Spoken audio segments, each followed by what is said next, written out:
Hi, love, and welcome to Queerify, formerly known as Quest, a journey to wellness. On this podcast, we're helping to demystify wellness for queer people of color. I'm V, aka Loveness Monster. I'm a two-spirit human, joy influencer, and all pronouns are accepted. And we're back, y'all. We are officially back. We did a nice little recharge from the summer. Breaks are necessary, y'all. Rest is necessary. We are not machines. You are not a machine. And now we're back. And we've got a new name. If you didn't notice, we are now called Queerify. We felt we needed to change it for multiple reasons. Because one, you could not find us at all. And when you did find us, you didn't know we were a queer podcast. So we wanted to make sure it was like, blam! Yeah, we are a queer podcast. So I hope y'all enjoy this new look, this fresh name, because we're still here, y'all. We may look different, but we are still queer as hell. And we are using queer as more of a umbrella term that includes all of our community, trans, non-binary, gender expansive, and everyone else along the queer alphabet. And if you do not identify as queer, we still hope that you feel welcome to the show. This season, y'all, we are kicking it off big for season 4. On this episode, we have Black Fat Femme Podcast with Dr. Jon Paul Higgins, they, them, and Jordan Joho Daniels, he, him. We're going to go into how to use fear as a catalyst for change. We're going to even go into how to maintain your self-worth through this current political season, even though we all know being queer is political every gosh darn day. Also, we're going to go into building a mindset and a life for yourself where the limit does not exist. So don't listen to your inner plastics, y'all. I hope that this episode brings you joy and opens your heart. So without further ado, here's Dr. Jon and Joho. Enjoy. What's good, fam? My name is Jordan, or Joho if you're nasty. My pronouns are he, him, his. I am a co-host of the BFF Black Fat Femme Podcast, iHeartRadio, iHeartMedia, Outspoken Network. A fun fact about me. Ooh, what's fun about me? What's fun about me? I'm somebody who loves to... If someone says a word that reminds me of a movie, I will then quote that movie. Like, I love quoting things from movies, especially if it's like a cult classic film. But it's also annoying because people will be like, Chanel. And I'll be like, are those Chanel boots? Yes, they are. And people are like, girl, stop quoting wherever you go. But I can't stop because it's my fucking movie, so. I love that. I do that too. So hi everybody. I'm waving to the camera like y'all can see me, but my name is Jon, also known as Dr. Jon Paul. I am the co-pilot of the Black Fat Femme Podcast on iHeartMedia, and so excited and grateful to be here. My pronouns are they, them, tired. And one interesting fact about me, people always giggle when I say they, them, tired, but I'd be so damn serious. But what I will say is one interesting fact about me, like you with movies, that's me with a song. Like a word, someone can say one word, or I could hear like part of a song or in something, or someone can like sound like a song, and immediately my head goes to it. And I don't know if that, I'm starting to just accept that I might be autistic. And I think people say, oh, that's a bad thing. And I'm like, no, I think we're all partly, to some degree, there's some level of us being on spectrum. And I think that that's part of my, I don't know what they call it in the autistic world, but I've heard people talk about it where they say like, folks can't not sing if they hear a song, or if they hear music, or if they hear something that reminds them of music that's tied to folks being on spectrum in some degree. So I don't know if I am. I'm self-diagnosed, but I will say that I think it has a lot to do with the idea that as I get older, I'm learning and accepting that that's just going to be a part of who I am. I'm going to always have a song in my head or in my heart. So I love that. Absolutely. I think I'm a mix of both of y'all. So yeah. Oh my goodness. Well, let's jump into it. Like, let's get into what we were already talking about and share with them. We were talking about how all of us are on the spectrum, and sometimes there's those people that move us a little bit down the spectrum the other direction. Yes. Yes. To be clear, y'all, the spectrum of sexuality, not the tism spectrum, because we just talked about the spectrum before. I was talking a little bit about the tism. I think I have a touch of tism. Yes, you were. I wanted to be like, what? Wait, what? But what spectrum are they moving across? You're right. The sexuality one. Thank you for clearing that up on that queer spectrum. Period. Ooh, okay. So I was saying earlier that I had watched. I should say a fun fact about me. I love watching choreo videos. Like, I used to love when I was living in Long Beach. One of my biggest things I regret not doing is going to the Millennium Dance Complex and going to do a dance class there.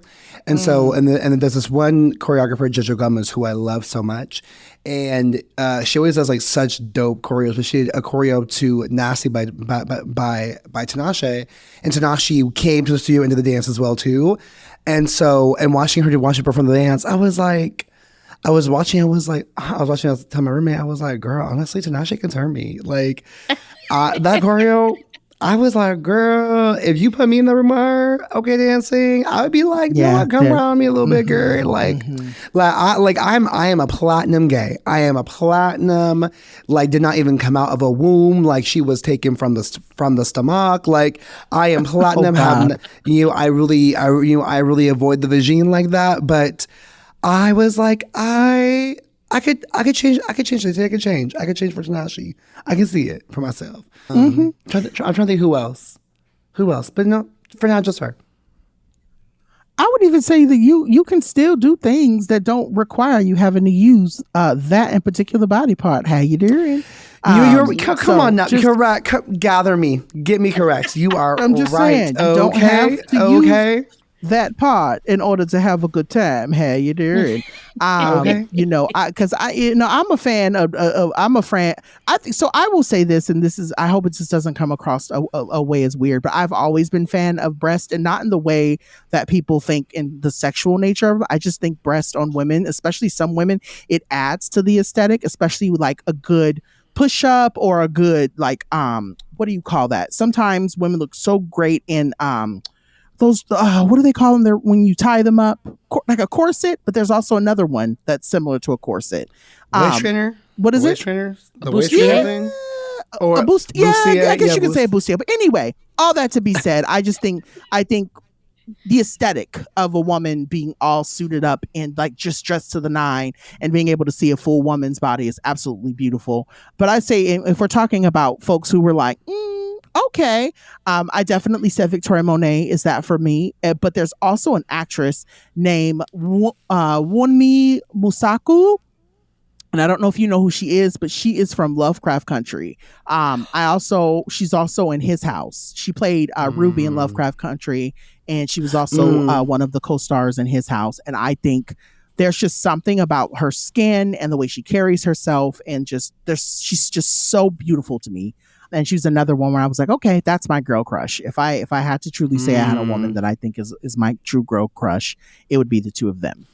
Yes, God. I love that. And for me, I think I would choose, because I think he plays a little bit with the gender lines of things, Jason Momoa. Yes. Holy but I feel like he stinks. And is it weird that I'm okay with that? Okay. I wouldn't mind. I would not mind. I'm like, I feel like his stink is going to be a good stink. Okay. Like, when you smell like a certain food and you're like drooling because that food just smells so good. To you, yeah. And I'm a gold star. No, that's fine. I'm saying, I think Jason. That is that's a man. That's a great that A. Is a whole that man. is great A. I thought you were going to say Bad Booney. Yeah. Ooh, interesting. He's I thought cute, you were going to say Bad Booney. But yeah, Bad Booney. But it's definitely. It's different. Like, yeah. I can I think after Jason Momoa's character in Fast and the Furious, of how like flamboyant and like a bad guy he was, I was like, oh, he has layers. He's acting today. Never seen one of those movies. I have not. I stopped watching him after Paul Walker passed, except the last one that he was in. Okay, but I might watch the new one with Jason Momoa because I want to see his flamboyant villainess era. Oh, it's so good. It's so attractive. Like throwing in very much like Lenny Kravitz type of style into it. I see it. Yeah. I see it. But him and Lenny are best friends anyway, so it only tracks that they. Oh, yeah. There we go. I didn't even know that. Yeah, they are. I mean, Lenny could get it too. Oh, yes. Listen. I'm gonna stop right there before I say anything else that gets me in the world. But in trouble, my God. Right. Okay. Let's get into your podcast. Let's tell folks like what your podcast is about and how y'all are giving voices to marginalized intersections of folks. And like, I would love to know how y'all came to the creating your podcast. But first, let people know what it is. Yeah. So I always kind of take the reins when we start talking about the show, because there are levels to the show actually becoming what it is. So initially, what I will say is that the show has been in it literally had been living in my spirit for years, and to the point that I had written a whole entire I wouldn't even say a proposal, but it was like a spec of what this show could potentially be while I was actually on another show. And so a friend of mine who had started working for iHeart and during the pandemic came to me and said, hey, we're doing this program over at iHeart. Would you be interested in applying? But the thing to keep in mind is that you only have a couple of days to apply. So I went. I applied to the program, basically dusted off this proposal that I had, which it was a totally different show in a different concept and iteration prior to what it is now. And they basically said, I think you have something here. So I got selected for the program, was in the program for 6 months, got 3 months through the program and had just said, there's no way I can do this show by myself. That's basically what I just kept telling the folks who were helping to lead this project. And I was going, I think, because they were like, yeah, well, you could bring in people you can interview and things you could do. And I kept saying, no, there's a certain energy that I'm looking for with this show. And I need a co-host. I really need a co-host. And they said, okay, well, if you can find yourself a co-host that you can vibe with, that can keep up with the work, because, and I think, so I also want to posit, because I think people think folks just jump on the microphone and press record. There's a lot that goes into what I like to call a good show. And so if you're listening to a good show, obviously you're listening to this one, you'll know that there's a lot that goes into making a good podcast. You can hear it in the quality, you can hear it in the editing. If you don't hear editing, like there are all of these factors that go into it. So I basically kept saying, I was advocating during my time there, like, I want to make a good show. I don't want it to just be me. I need a co-host. And they said, if you find one, great. Reached out to a couple of people. They all had different, I don't know, and these were people that I thought I was cool with. And then it just popped in my head. I was like, well, why don't you reach out to one of your good Judies who you've actually recorded with in the past? And I was like, fine. So I reached out and I asked, Joho, and Joho was like, girl, I'm in. And I was like, bet. And so after the other two people that I reached out to basically were like, yeah, no, I don't know if this is a good fit for me. I don't know, blah, blah, blah. I was like, fine. I was like, well, I found somebody who actually is about that life. And the Black Fat Femme show was born. We came up with the title together. We started thinking about what the show was going to look like. We started thinking about who we wanted to reach out to for our basically spec episodes, because there were 3 spec episodes we had to do to turn into the network in order for them to actually say yes. And the 3 spec episodes landed so well with the folks at the top. They said, well, why don't you come on and see, we'll give you a 12 show run. The show did so well in the first few episodes in terms of just people responding to it and folks at the iHeart Network responding to it, that they ultimately moved us over to annually, which means we get a show every single week. So we are now at episode 102, and it has been, when I say every bit of the best part of my life is the show and working with who I now consider my best friend or one of my closest best friends. It has been a blast. And I didn't mean for me to talk that long, but I wanted folks to understand. I say all of that to say, if you've made it to this point, I think it is imperative that I mention that, because this, I wouldn't say while this is not common, this is very common for people who are minoritized in podcasting. We have to go through programs. We have to jump through hoops. We have to validate ourselves. We have to find guests who validate the show. Like, it's not something like we just don't get the show and then we get the platform. We have to like seriously work for it. And I feel like that's what this journey has been with me and Joho, has been us literally keeping our feet to the ground, trying to make this show the best show it can be, so that way we can give folks what they come to the show looking for. And the show is about, I mean, the show, right? BFF, Black Fat Femme. Our tagline that Jon says in every intro is, where all the intersections of your identity are celebrated. And our show really is about that in itself. When we get to live out that value, we are both the kitchen table and the cookout. We are both the therapist and the best friend's couch. We hope, and we've been affirmed by some listeners, it's a show that they feel like they're in the room with us, talking with us. They feel like it's someone talking back to them and talking with them. We discuss pop culture as much as we do like mental health, as much as we do sexuality. We have amazing guests that have a range of things. We have folks that talk about, AI and AI ethics, to entertainment and drag race, to writing queer media, to prison abolition work. Like, we get to interview such incredibly brilliant Black, queer, and trans folks around the country. And it's been really special and amazing. And so our show is about, I think what we offer people is a space to meet folks that they may not have otherwise gone to know on such a deep level, right? Folks that they may follow themselves but not really get to really listen to and hear. And we get to offer ourselves in that space too. People get to know us on a deeper level. And we also get to know ourselves more. Like, I feel like this show, to Jon's point of us being best friends, like Jon's my sister, and I've always held Jon in such high regard to me as as a colleague, friend, and mentor. But now I get to call Jon sister, and that's really special for me to know that I've always admired them, and now I get to be a part of their life and they're a part of mine.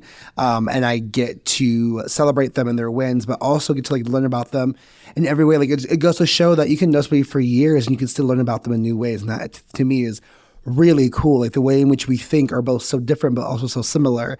And our relationship with people has grown so much in this process. And our show, I think, shows that, to Jon about chemistry. Mm-hmm. People see us and they hear us and they're like, oh, these two are not just good at what they do because they're talented at what they do, but because they have synergy together as co-hosts and people and as friends. And that shows in our live shows and our episodes and such. And a lot of people, acknowledge that, and it's really, really special to hear. So yeah, that's our show.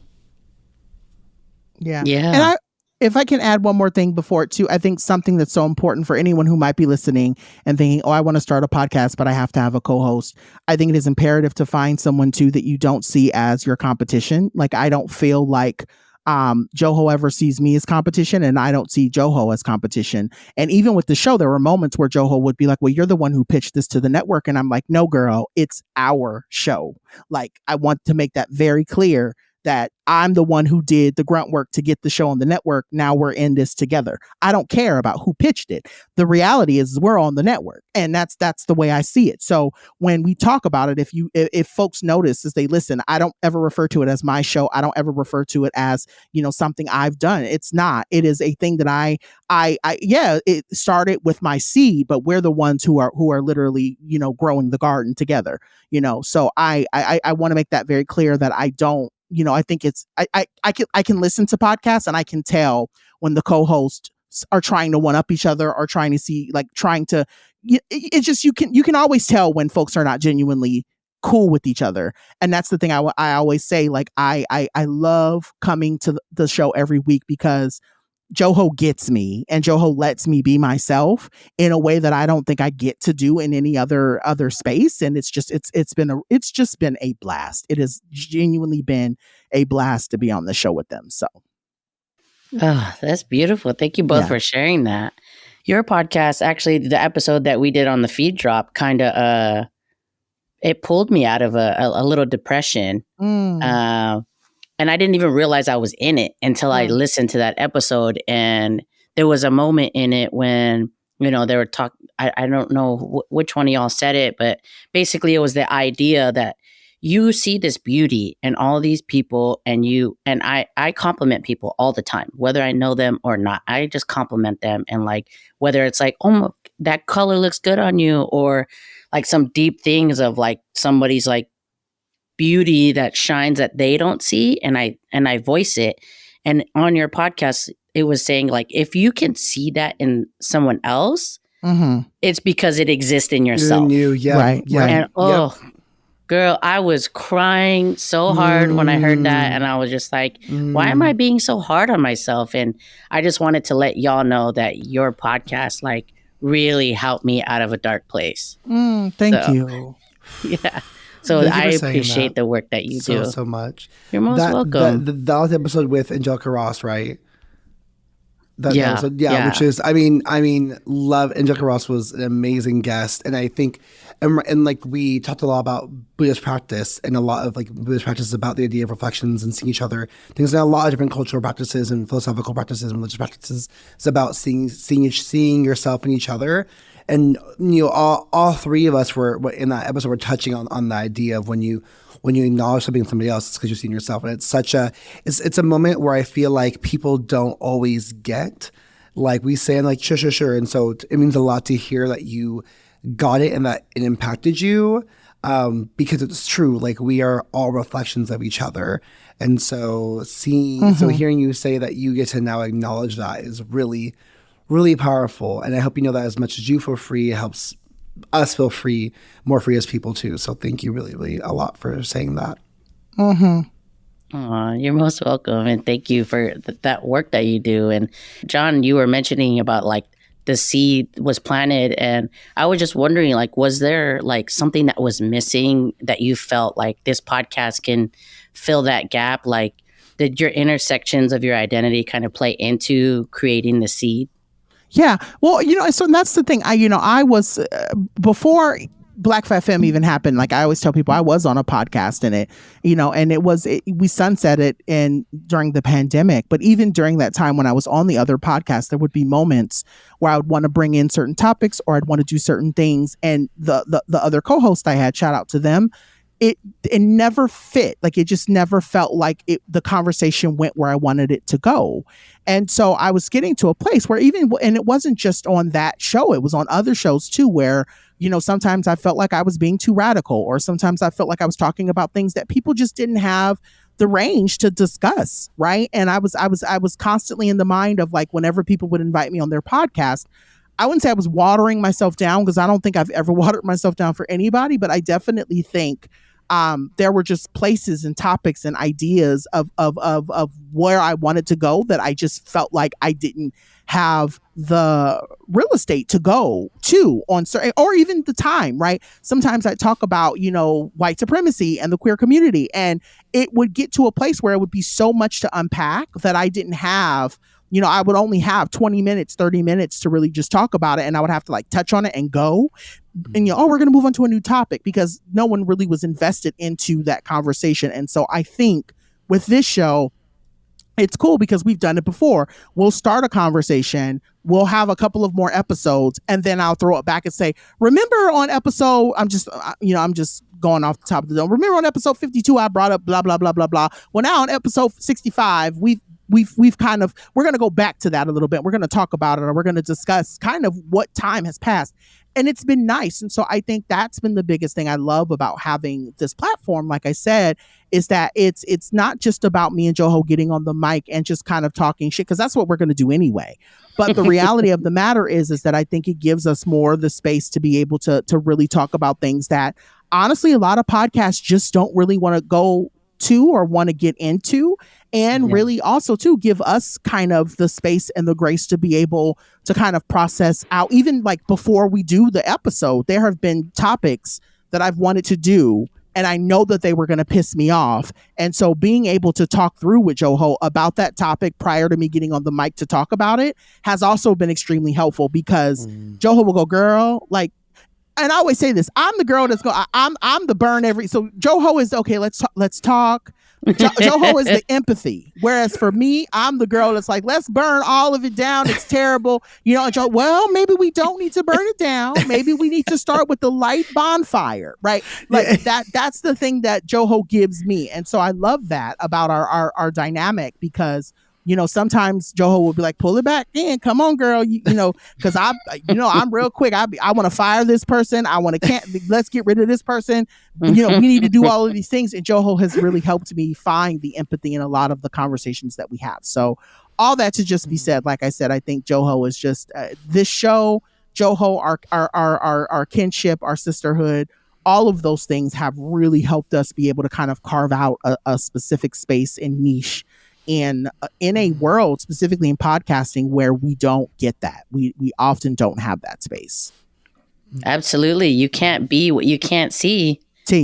What I learned from y'all's episode too. Mm-hmm. Okay. Period. Yes. Because a lot of these like wellness podcasts, it's white folks. And as I always say, white folks kind of worry about different shit that we don't. Right. They don't. Mm-hmm. So, I love just like putting y'all on the TV, and it's like we're all hanging out here in the living room just talking about like real shit that most people don't talk about. We just kind of move through it and just kind of, we know it's there, right? But we don't really talk about it. So I really love that y'all have filled that gap, because there's not many people out there that talk about many of the topics that you talk about. Like, even like with y'all talking about that fat liberation, like, like I have my own belly, and recently I started being with one of my friends, and we call ourselves like belly boys. But like yes, belly boys. With the I. Yeah, belly boy. Yes. We love. And we're both very like mask presenting, but very feminine energy. So it confuses people. So it's like nice to like see folks who aren't like just trying to be in a box. Right. Mm-hmm. That's what I think is so special and powerful about being queer, and we've mentioned this on the show before too, as well. Like being queer, and we actually discussed this a lot in our live show. But like being queer, for me is about the idea of being peculiar or odd or strange, or some would say obscene. And I think there's so much power in the choice we have as queer folks, that we get to be countercultural and get to really live as our full selves in ways that people, cis hetero folks and white folks don't allow themselves to do, because they feel confined by society. And I mean, we do too, of course, as people who live in society, but knowing that society doesn't want us in the first place, we feel more able to be like, we can just like drop them shackles and do something else with it. And so, I mean, the idea of fat liberation, that's one aspect of our show as fat folks. Like we talk about how we navigate the world as Black fat femmes. So not just Black folks and queer folks, but as fat Black queer folks, which is a whole different dimension of who we are as people. And that informs, right? Our fatness informs things that we do, just as our Blackness and queerness informs things that we do, or transness informs things that we do. And so it's important to us to like have all those threads in the show whenever we can, and really at all times, because like the show wouldn't be the show without who we are as people, which is a huge gift. And I think to your point, some people just don't want to talk about it because it makes them feel shame. It makes them feel sad or hurt. And I think we see the power in our identities, right? Like we see, as we celebrate ourselves, we know that we may have shame ourselves and sadness ourselves and who we are and how we show up in the world. But like we don't shy away from it. We lean into it. We embrace it. We hug it, and we say like, this actually can serve us in a positive way, because we want to be positive people and positive forces in the world around us. Yeah, absolutely. Yeah, y'all's vulnerability is very inspirational, because like I know as like POC folks, so we're very much told like we don't really talk about it anyway. We just keep moving through it. Right. Right. Very that. Yeah. And I wanted to ask you both like about your own wellness journeys and like little tricks that you do for yourselves to be able to take care of yourselves during these times.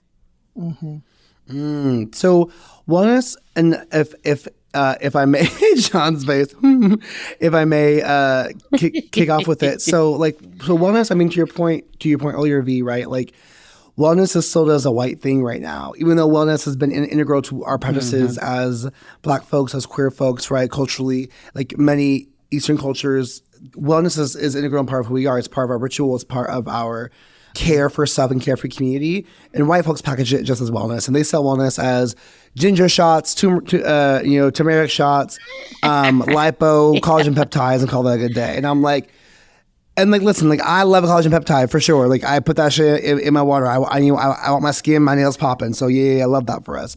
But wellness really is about like how we view ourselves and see ourselves and care for ourselves. I think a lot, especially for me as a Black and Jewish person, right? There's so much about Judaism that is rooted in wellness and caring of self. I mean, I was like, my wellness journey has been, I grew up in East Bay. Shout out to East Bay. And I grew up in a place where every other house was a different culture. And so I lived in this community where we all knew we were different, but that was never a bad thing.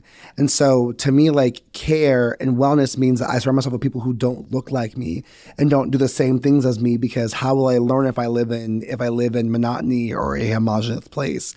I also, but in that same vein, like I grew up in a household where we also did not discuss our feelings. And I'm a big feeler. I had big feelings growing up. I'm a sensitive ass dude. Like I'm sensitive as fuck. And to me, it's my superpower. And people and my parents live off love them. Like, and my dad, may he rest in peace. May his memory be a blessing. But like growing up, my parents were trying to like beat the emotions out of me, beat the sensitivity out of me. They're like, you're too sensitive, you're too emotional, you're too this, you're too that, you're too much of a pushover. And my wellness came from the idea of, no, these things that you're trying to beat out of me are because they're beat out of you, and I understand why, and that's sad. Like that sucks that the world told you this couldn't be here and exist with you to make you a whole person, and my heart breaks for you on that. But I know that I won't be a whole person if I can't bring these things with me. I know that I can't be my full self if I don't bring my emotional, empathetic, and sensitive self. And it's not. Let me be clear. Like, I am also about fuck around, find out. Like you fuck around, you will find out. Okay, and I will. You will empathetically for me find out why you should not fuck around with me. Like I will still do those things, but that's the lens part of wellness. Okay, listen, because wellness is also knowing when to say no and having boundaries. But for me, like the wellness piece of it, right, of like my sensitivity and empathy is that I know that I can't care for myself if I don't demonstrate what care looks like for me to other people. If I can't care for others, how can I care for me, and how can I expect them to care for me? In our episode that John and I were recording today, we're talking about the idea of, as queer folks, we have each other. And so and there are people who will strive to do things just for themselves, but when the devils or angels come for you, right? Like, who will be there for you then to show up if you don't care for community? And so for me, my wellness is rooted in community care and practice. If I don't show up for others, I can expect them to show up for me. And I also, if I don't tell them how I want to show up for, how can I expect them to show up for me too? Like I have to communicate clearly what my needs and wants are. And that was a journey to get there, but that is how I discuss and share my wellness practice. I'm someone who I love walks. I'm a Libra in my sun sign, but double Capricorn in my moon and rising. But a lot of Earth placements, a lot of Earth in my placements in my chart. A lot of Earth. Air or Earth, and then I've a lot of Earth. So my only air sign is my sun sign, but I have a lot of Earth and fire, and so I'm rooted. I'm rooted in the ground. Like I love doing walks in the park. I love being in nature. I love like feeling grounded and rooted in myself. And so my wellness also means I go to a park every day. I go for a walk every day. I go for a walk or a run. But my wellness also is I'll scream at shit. I will play music on the loud and just scream my music or dance it out, right? Like I have that fire passion in me. It's sometimes it's going to a rage cage. Sometimes it's going to smash some shit up and smashing up some cars and in the little range rooms.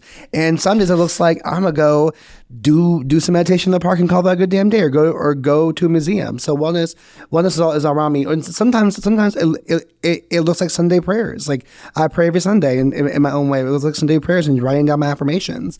So I'm saying a lot about wellness, but that's how I manifest it for myself and operate with it today. That's what we do with this podcast. Like we want to decolonize what wellness looks like. Wellness is so many different things. And what I believe what wellness is like anything that's going to open your heart. And sometimes it doesn't look good. Sometimes it looks in the social construct of good versus evil. you need both things in order to open your heart. Okay.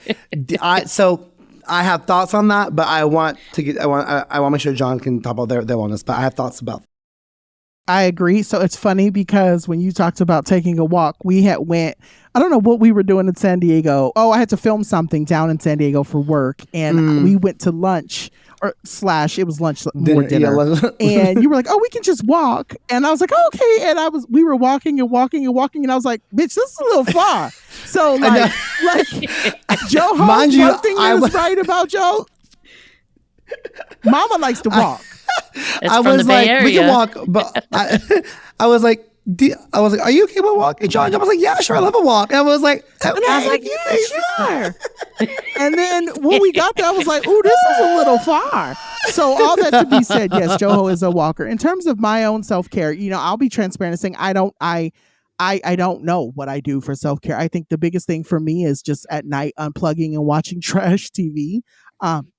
I just don't, just being able to just watch, the Real Housewives and watch reality TV and watch, Survivor or watch The Amazing Race. Like, these are all the shows I love. Or even just watching TV, like watching a good show is, like, self-care. I ride my Peloton as much as I can these days. Like, sometimes writing is cathartic for me. Sometimes just listening to music or like singing in the shower. Like, there are so many other things that I think that I try to do. And this has been a really big theme for me this year because I'm one of those people that I work a lot and I know I work a lot. And the thing is that I oftentimes don't know how to disconnect myself from the work that I'm doing. And so when people are like, well, what do you do to decompress or what do you do to take care of yourself? I'm like, I don't really know.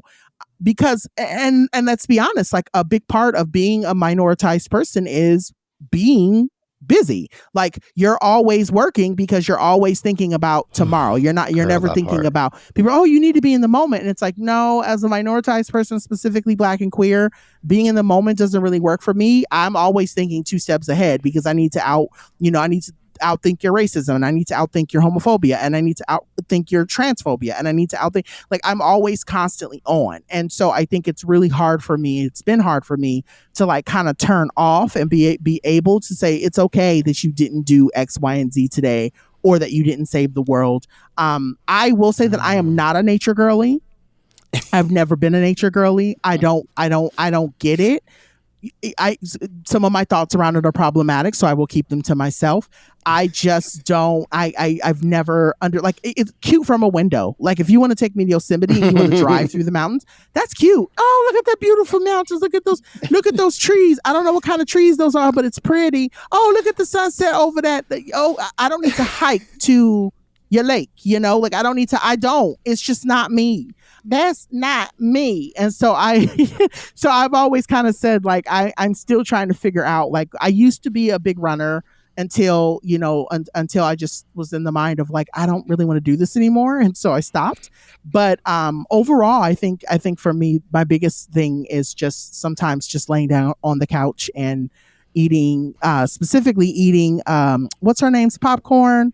I can see her face, but I can't say her name. Tabitha Brown's popcorn from Target. Tabitha Brown's popcorn. She got a popcorn?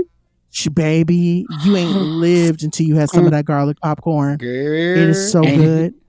You had me at Tabitha Brown. It is so cheap and it's so good. It's at Target. But yeah, laying on the couch eating some popcorn, scrolling. I will say I'm also a reely girl. I'm not a TikToker. I don't really do TikTok live, and I know TikTok and Reels are the same thing.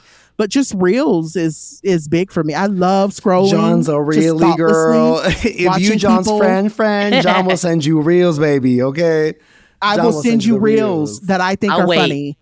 I will start sending you. Don't tip me, because you can really tell what kind of day you can really tell what kind of day I'm having based on the Reels either I send you or that I post in my story.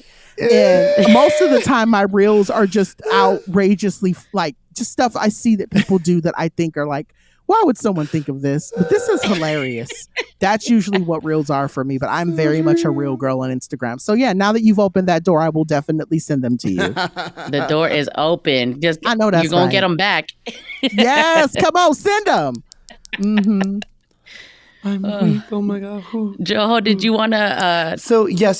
So I just I'll try to make it quick because I don't want to take up so much time. But you had mentioned the idea of like the good and evil in people, or the good and bad in people, and I do a weekly Torah practice with Rabbi for work. And there's a section, I learned this actually this past week, about this. There's the evil inclination and the good inclination. So you have the good inclination, which is Yetzer HaTov, and then the evil inclination, Yetzer Hara. And what they mean is like you have these two forces inside you that they aren't inherently good or evil, right? There's just inclination towards them. And people try to banish one or the other, but actually scripture tells us that they are both necessary to be a person. Like you need to have the balance of these two. Like without one, there can't be the other. You can't realize the good if you don't have the evil, and vice versa.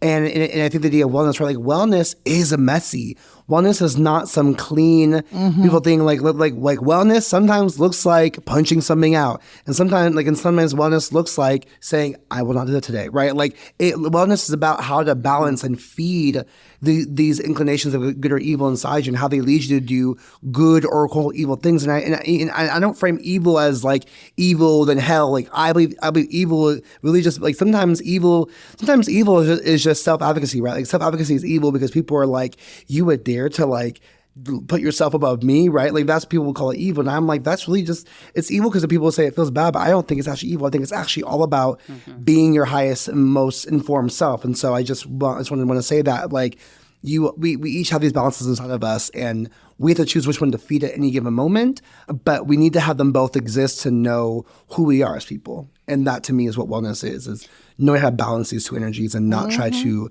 deprave yourself of either of them.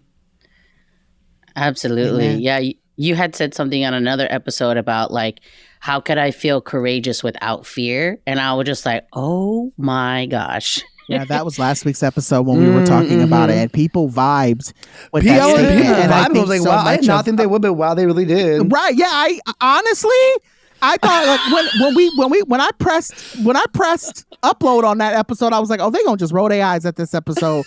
But people are eating that episode down, honey, and I think it's timely. I think what's so timely about it too is, we are living, and I've been saying this, a lot of people don't know this, or some people do. I work for a nonprofit that really focuses on LGBTQ youth. Shout out to RPYA. I think they do a fantastic job at what they do, but I think there's a big part of my job being in the advocacy role as a director of advocacy. I'm constantly at the front of a lot of the stuff that these, I would just say bigots, what these bigots are doing to try to silence a lot of queer youth. And I think there's so much of it. Like, there was, I would say 3 or 4 weeks ago, I had to go to Sacramento, and I had to get up in front of a mic, and I had to talk to all of these people about the importance of a bill that we're trying to, that I'm gonna say we're trying. It is passing. It's moving through AB 1955. If that's your thing, I would say look it up. It's important for folks specifically in California to know. But all that to be said, what I'm bringing back to my point is I can get online and I can get on a podcast and I can talk shit for hours. But when it comes time for me to actually be in front of a legislator, that's different, right? Like when you have adversaries staring at you as you're getting up on a microphone to tell them, this is why we need to pass this bill. This is what you're doing, this legislation. This is how it's harming people. It's a whole different ball game. And so I think all of us really vibe with fear because that's what's been driving this country for like the last 8 to 9 years. I mean, yes, we all knew before Obama that we were scared of different things, but man, these last couple of years, it has been hard out here for everybody. Black, queer, lesbian, butch, pansexual, non-sexual, asexual, any other sexuals. If you were any other sexuals in the alphabet mafia, it has been hard. And so I say all of that to say, like, it's very much, I know we talk a lot about fear and different facets on our show, but the reality of the matter is that fear is what drives so much of the change in the work that both me and Joho are trying to do. So I really love that. I love that a lot because like this tattoo on my chest, it says vivir sin temor, So that means to live without fear. And now I'm like double like thinking about it like, oh man, like I need that. But it's okay. I mean, I You think like there's healthy dosages. You gotta change Yes, but I feel with fear. you can. Yeah, but I feel like you can do both. James Baldwin said that being a human is meaning that both things can be true, right? You can live without fear. I think fear is what drives you living fearlessly. And I know it may not make sense to people, but it's like I was so afraid for, I would say, maybe 80% of my life up to this point. Now that fear that I have is what makes me get up every day and hop on a Delta flight, first class, and go up to Sacramento and say, y'all got to stop doing this shit to us, right? Like that is what that fear has done. So it's a both and for me. Like, yes, we should be living without fear, but you also have to acknowledge that all of the shit that we have to deal with is fearful. It's scary.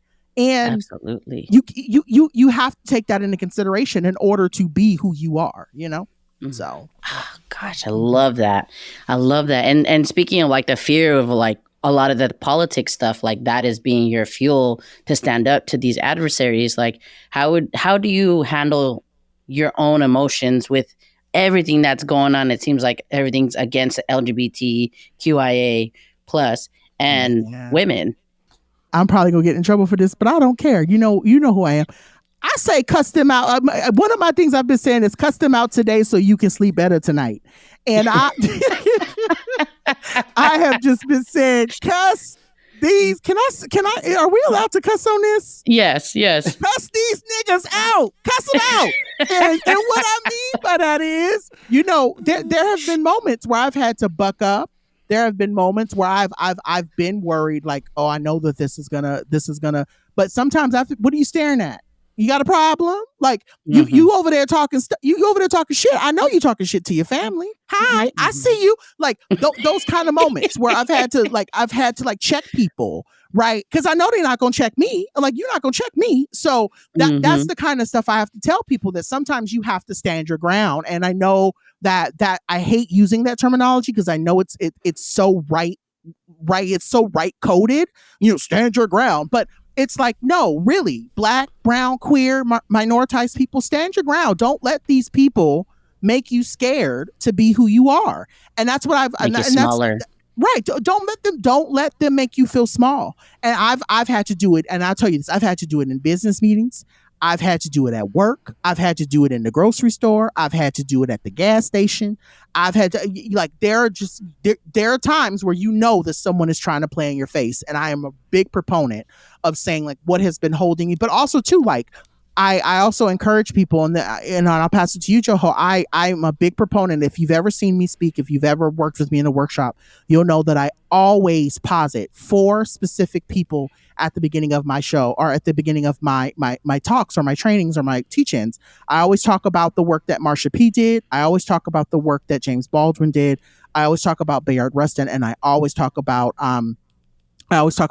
Sylvia Rivera, and I always talk about Audre Lorde. Those are the 4 to 5 people that I always will mention in different constructs, because it's important for us to also, I like to say, like, pull the energy from the ancestors. They're with us. They're here. They know they've been through this. They've left us the blueprint. So we shouldn't be scared. You don't have to be scared. They've told us what to do and how to do it, right? And I tell people all the time, I will throw a brick if I have to. I will throw a brick. I will pick up a brick and I will throw it if I have to. I don't ever want to get to that place, but Marsha told me that I could, and so I will. So that's what I mean when I say, like, living fearlessly, right? Knowing that because of fear, there is a brick that you too can grab and throw if you have to. So, Crime Mob said best, but nuck if you buck. Like if you try and be buck wild, then nuck. Like, and I'm saying for real, like, to your question, right? Like, how do we navigate this and how we experience this, right? If we're fighting buck wild, then, like, we have to fight for our freedom. Because who will, if not us? Who will fight for freedom if not us, as the people who are trying to fight for it in the first place?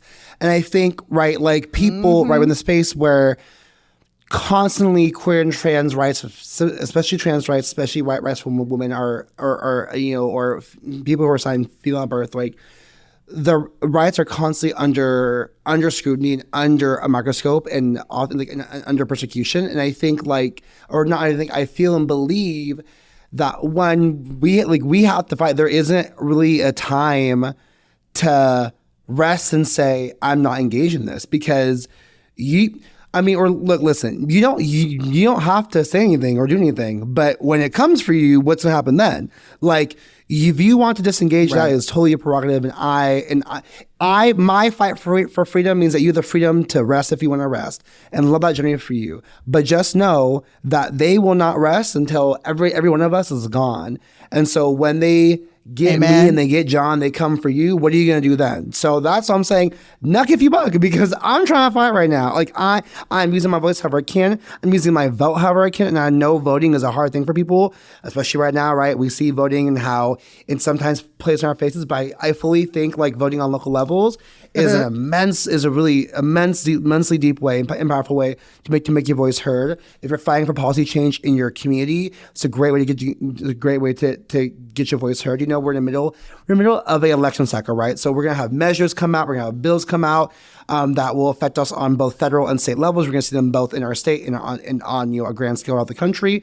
This is the moment in which we have a voice to use. And I know that, like, for example, whatever happens for our presidential election, right? Like, those voices to me are different and harder because that comes down to not just our voice, but the voice of the Electoral College, which is a voice that I wish we could abolish sometimes, personally. Yeah. But that said, right, like we're also gonna have a lot of smaller scale voting happen in this cycle too, and we need to use our voice in that way. We need to be on whether we're on the proverbial streets or on the actual streets, rising up and taking up space, right? And I mean, like, you don't have to be protesting or going to march. It just means you talk on the street with people. You talking at brunch with your friends about, hey, what bills you're looking into? What do you think this means? You posting on social media. Like, I want people to be safe in what they do. I want anyone to endanger their lives. Like, I don't want anyone to martyr themselves for causes. People do it, and I support them if they want to do that. But I don't feel like they have to do it. But we all have an obligation, in my opinion, to fight for what the greater good is for all of us. And I know people on the other side, I know and I understand that they're doing what they think is right for just themselves. And I'm like, I get that you're doing the best thing that you think you can do. That's not the good for all, and I want the good for all of us. So I will fight for that. And so I think for anyone who's thinking about this cycle right now and how to navigate it, nothing is different from before. We've always known the government, the policymakers, that they don't want us to exist and they don't want us to thrive. We all know that. So I could choose to be like, okay, well, I'll just like be quiet, and then, or I can be like, you hate me anyway, so I might as well go out swinging, man. You call that a good damn day. That is the point. They gonna get you if you stay quiet, and they gonna get you if you speak up. So you might as well speak up. And Audre Lorde told us that too. Like, Audre Lorde told us. And I mean, my biggest thing, and again, and I always hate that it has to get political, but also at the same time, being us is political. So there is no way we can have these conversations about what to do and how to do it without getting political, right? You know, the biggest thing I think for me is, and I've been saying this and I'm going to keep saying it, if they come for us in the morning, they'll come for you in the night. And that is the thing that has literally been playing in my head over and over and over again, right? We've seen it with women's rights. We've seen it with trans rights. We've seen it with the way that they've been trying to keep Black people from voting. We've seen it how if they could, they probably keep women from voting. Like, there are all of these things that folks are doing. At one point they did. With the intention of to silence. Right. Like, it's just, they're doing all that they can to keep everyone silent because they know that when you speak up, what's the easiest thing to do when a whole bunch of people start feeling, once people have the information why do you think they've been trying to dismantle Twitter the way that they are, right? Because that was the means of getting information out to people. The reality is that if there's a legion of people who are silent, it's easier to oppress them. The more that they speak up, the more that they advocate for themselves, the more that they say, yo, this ain't right. I'm not gonna sit with this. I'm gonna fight back. Then it changes things for folks. So I'm with Joho. I refuse. I always tell people, if folks are going to come for me because I'm speaking out about what's right and something does happen to me, I did what I was supposed to do on this earth. Mm-hmm. Absolutely. That's how I see it. Absolutely. I love that. And I know that it's like you mess with their money and then they'll take you more serious. Mm-hmm. Mm-hmm. Very much that. And that takes the masses of all of us together, doing it together to mess with their money. And then we'll get some answers. Amen. I am also on the same page of going down swinging. So I absolutely love that. But with our balance of like good and evil, I want to ask this question. If you had one message, like what message do you think the world needs to hear right now? Needs to hear right now. I think at least what has been giving me energy to keep going is to know that there's going to be someone down the line who will either, and I mean, obviously, me having scholarly background, this is where some of this is coming from. There's going to be someone who either cites you or quotes you or utilizes you and your work as the platform for them to do what they need to do to help liberate someone else. And I think that's what gets me up every day, because I'll be transparent that I sometimes sit with, I don't feel like any of the stuff I'm doing is making a difference. And it felt that way. At the beginning of this year, I felt that more than ever, where I felt like, why am I doing any of this? This is, it's all pointless. And I don't know if any of you watch Abbott Elementary regularly, but there was an episode in the past season where I might be butchering the entire episode, but I just remember it has something to do with them trying to figure out the history of the school. And there, at the end of the episode, there was a placard that they hung up of like pictures of people who I guess had come to Abbott Elementary or had helped Abbott Elementary become Abbott Elementary. And the notion of it was those people at the time who were fighting for Abbott Elementary to be in that area would not have known that Abbott Elementary was going to be what Abbott Elementary is today, right? And if they would have stopped, then Abbott Elementary would have never happened, right? And I think that really spoke to me in that moment. I needed to see and I needed to hear that, because that's something I've been carrying a lot with like the work I'm doing, that in this moment at 39, I may not understand, or I may not fully see someone understand or need my book, or I may not understand or why someone may need my podcast or even me speaking or whatever the case may be.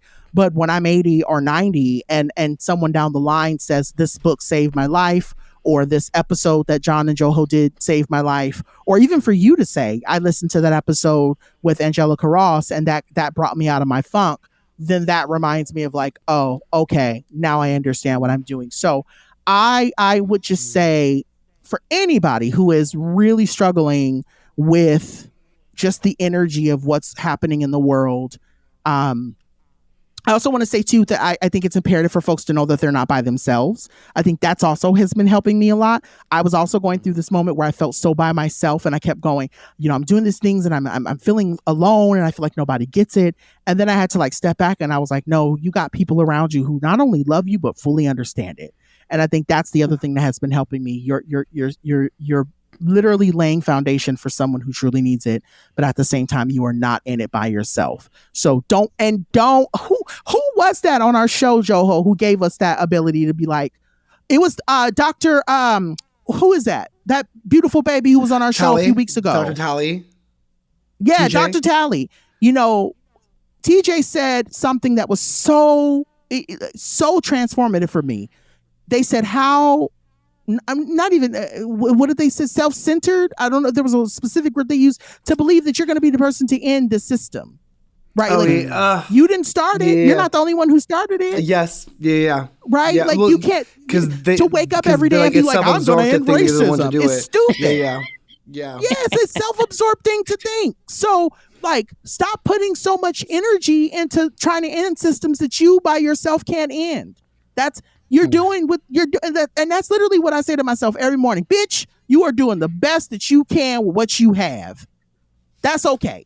And that's literally what I move with every day. It may not be Apple. It may not be Google. It may not even be, hell, it may not even be Spirit Airlines. But bitch, you are doing the best that you can.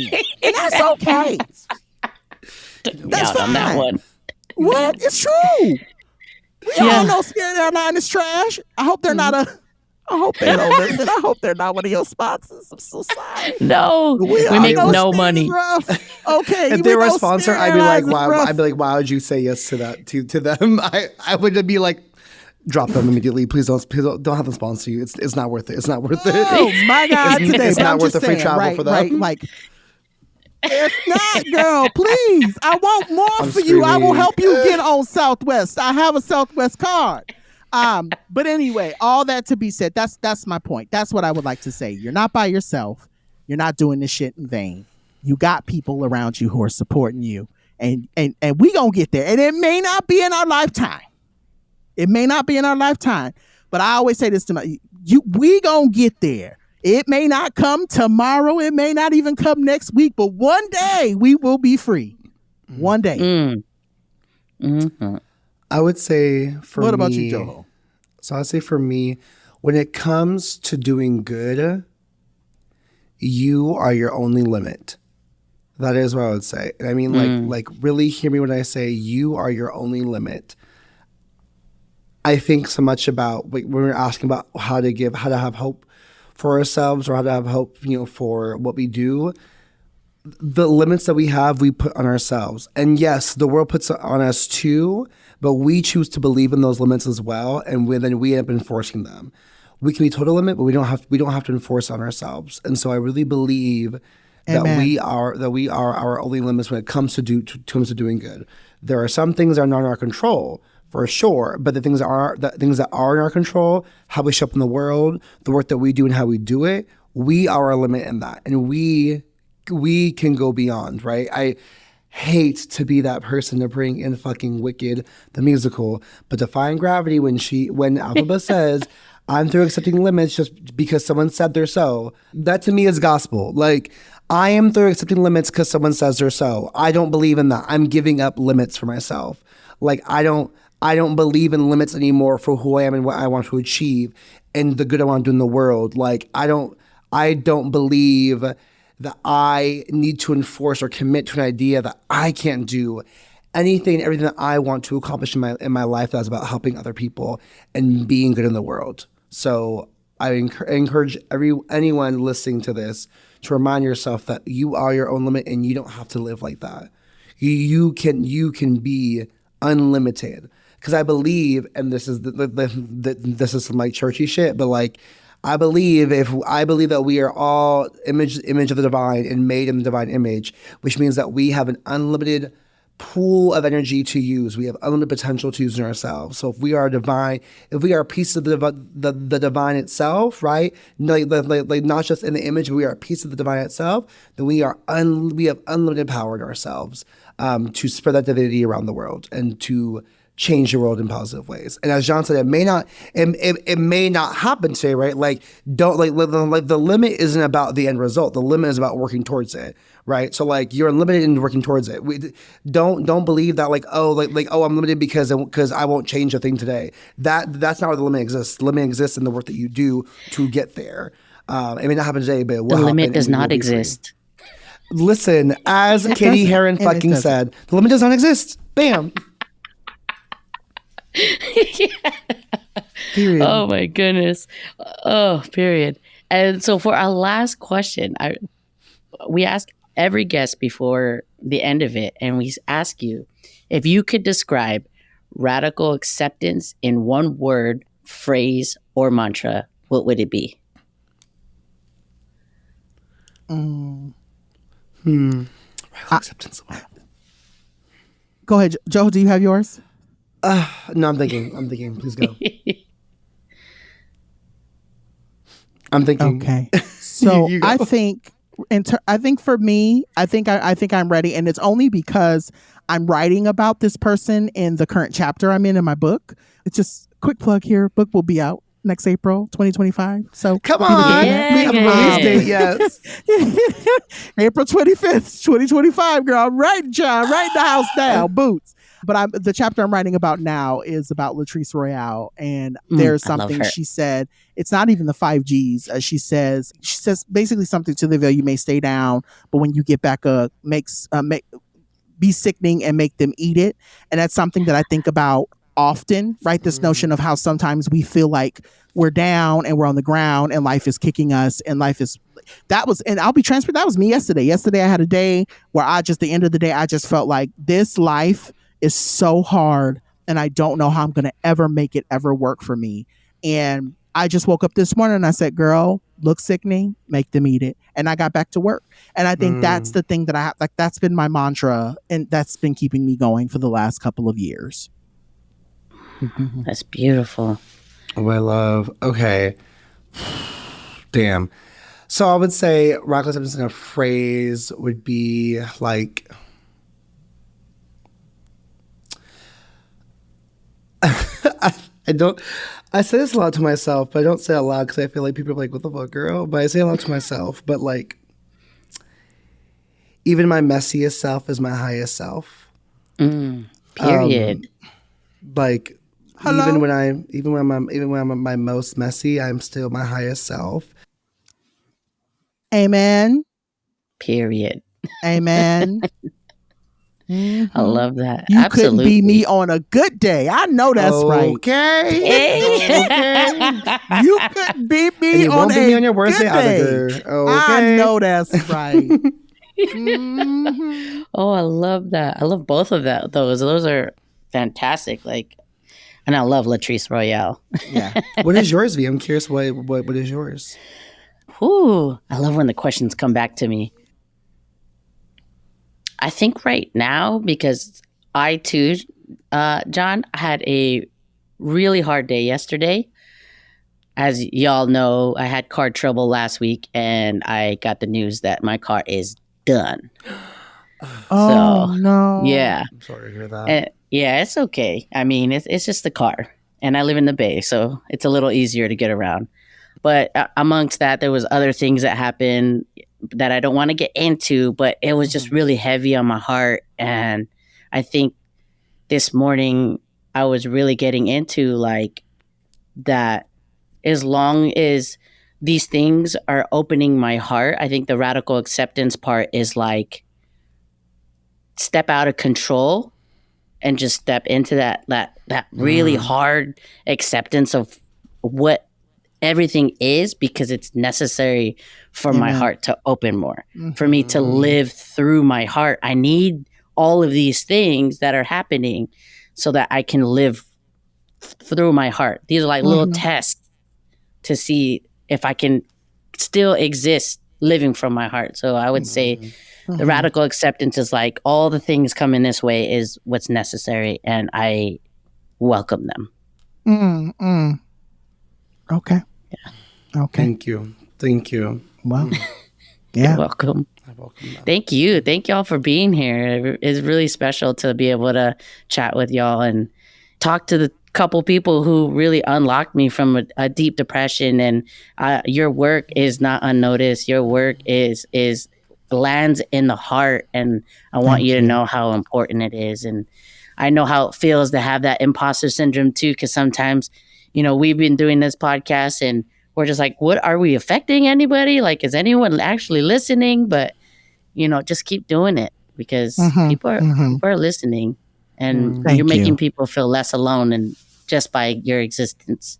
Thank you. I really appreciate it. Welcome. Thanks a lot, V. Thank you very much. You're most I have much welcome. gratitude to you. Oh, thank you. You're most welcome. And also, too, I want people to be able to follow y'all. So where could they find you on socials? Well, Or y'all can find anywhere. us as the show at Black Fat Femme on Instagram and Twitter. That's BLKFATFEMME. You can email us at blackfatfemmepod. You spell out blackfatfemmepod at gmail.com. Personally, you can find me at Joho Daniels across all the socials. My website, johodaniels.com. And if not there, you can find me knucking and bucking at a museum somewhere. Joe, how about you? And as for me, you can find me same place at you can find me online, X. You can find me on I don't want to keep saying X, it's Twitter, Instagram and Facebook, LinkedIn. Dr. Jon Paul is my handle. And I'm just extremely grateful to be here. Yeah, thank you. Thank you. And do y'all have any shout outs? I know you've got your book. Do you have a published one already, or you're just working on? No, this is my first big book, honey, and it's been a lot. It has been a lot, but I will say we so keep, if you enjoyed this episode, you enjoy hearing me and Joho go back and forth with each other, listen to the show weekly, but keep your eyes open. We will be having a live show coming. We are not sure 100% on all the logistics of it, but just know that it is coming. It is coming soon. So we will have a live show that is coming that we are definitely hoping to plug soon and make exciting. happen. Oh, exciting. Thank you guys again. Thank y'all. I have to stop saying guys because I don't mean it in gender ways. Thank you all, I got you. We got you. Thank you. Tap that follow button, give us a 5-star rating and review, and hey, your review might end up on the show. This podcast is organically grown by Rafaela Landestoy, Leah Jackson, and myself, V. Vasquez. Editor and sound designer, Leah Jackson of Puka Puka Creative. Original music, produced by Basque. His music is amazing. And emotional support by our fur babies, Nugget and Pukalani.